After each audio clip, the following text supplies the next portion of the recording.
momentum is equal to mass times velocity. So we use the letter P for momentum.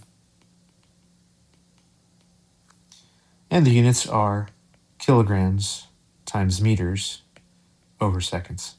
It's the same units as mass times velocity, kilograms and meters per second. Just combine them. So there will be probably one question like that on your assignment. You just take the mass of the object and multiply it by the velocity of the object, and you'll have the momentum. Now, momentum is a vector quantity, so direction matters, and velocity is a vector quantity, so direction matters. And so we'll be considering that for this topic. What we're mostly going to be doing, what's mostly on your assignment, is the law of conservation of linear momentum. So if there's no net external force acting on the system, then the momentum of that system is conserved. In other words, the initial momentum is equal to the final momentum of that system. But we'll never really write it like that. But that's just kind of the background. What's going on there? It's similar to the conservation of mechanical energy that we just finished. So here we have a ball, mass 2 kilograms, moving with a velocity of 3 meters per second to the right. It's going to collide with a ball with 1 kilogram mass, and it's at rest. After the collision, the white ball is moving with a velocity of 1 meters per second to the right, and the red ball, we want to figure out what is the velocity, the final velocity of that red ball.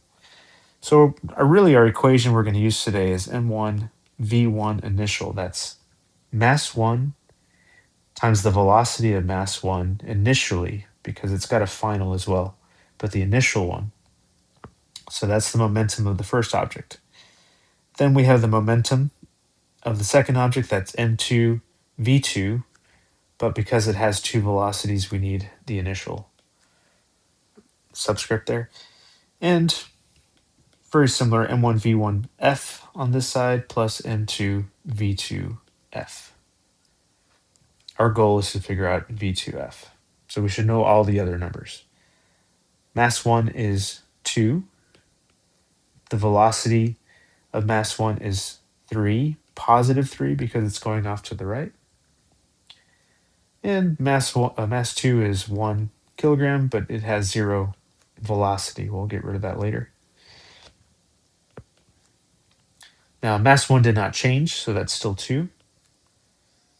But the final velocity of mass 1 is 1 to the right, so that stays positive. And mass 2 stays as 1.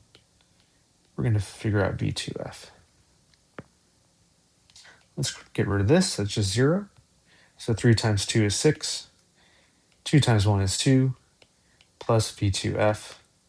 We subtract 2 from both sides.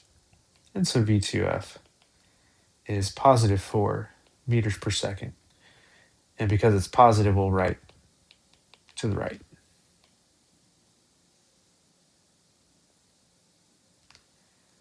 Okay, that's a simple one. Let's go to number 2.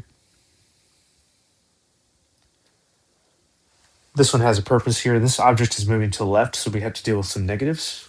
Now this one's moving also to the left, so we'll deal with a negative there. And I'll show you a mistake a lot of students make on this type of problem. So we'll start the same way. m1v1i plus m2v2i equals m1v1f plus m2v2f. So mass 1, okay, just ignore that. Mass 1 is 4 kilograms. Its velocity is positive 2. Mass 2 is 6, but its velocity is negative 5.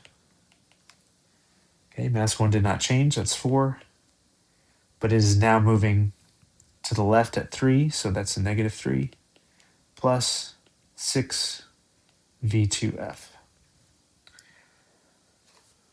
And I'll just point out, it's not exactly clear which direction the blue ball is going to be moving afterward.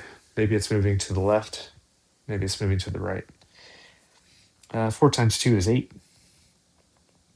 6 times negative 5 is negative 30, equals 4 times 3 is negative 12 plus 6 V2F. Cool. Just again, clearing out the math now. Here's where a lot of people make a mistake right away. First of all, you cannot add 8 plus the negative 30, minus the 12 plus the 6. That's wishful thinking. Can't just put all those numbers in the calculator. You can deal with the left side. So 8 plus negative 30 is negative 22. And then here, another mistake people make is they want to add the negative 12 with the 6 to get what? Negative 6. So they want to get negative 6 V2F. Can't do that. They're not like terms. You just can't do it. So for now, I'm just going to write them, and I'll show you how to deal with it on the next line. We're going to leave this alone. We're going to get rid of the negative 12. And so if we do that, we're going to add 12 to both sides. Negative 22 plus 12 is negative 10. 6 V2F is left over. So we'll divide both sides by 6. And we get that V2F is equal to negative 10 over 6, which is negative 1.67. But I want to write that instead as a direction, not as a negative. So I'm going to make this positive, 1.67, because I'm going to take that negative and write that as left. So the blue object is moving to the left. Oh, try to box that in. There you go. And so again, I'm not saying you will make this mistake, but a lot of people try to add those together. You can't do it, or subtract them, whatever. Can't do it. Follow these steps. You either add or subtract depending on the sign, and then you're going to divide. Okay. We didn't divide in the first one because the 1 is, you just kind of make that disappear. Cool. And that's it.